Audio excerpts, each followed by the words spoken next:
آباءكم ولا جناح عليكم أن تنكحوهن إذا آتيتموهن أجورهن ولا تمسكوا بإحدى القبائل واسألوا ما آتاكم وليسأل ما آتاكم ذلك حكم الله يحكم بينكم والله عليم حكيم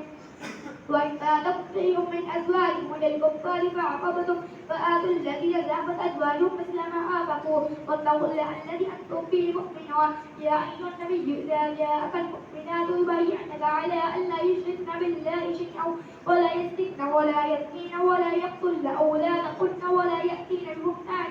يفترينه بين أيديهن وأرجلهن ولا يعصينك في معروف فبايعهن واستغفر لهن الله إن الله غفور رحيم يا أيها الذين آمنوا لا تتولوا قوما غضب الله عليهم قد يئسوا من الآخرة كما يئس الكفار من أصحاب القبور الله أكبر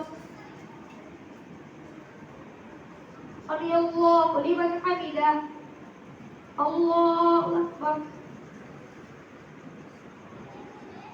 الله أكبر الله أكبر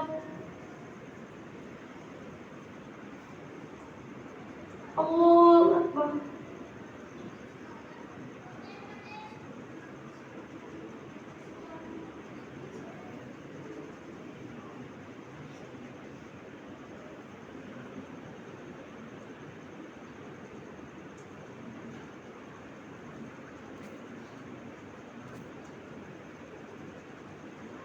السلام عليكم ورحمة الله السلام عليكم ورحمة الله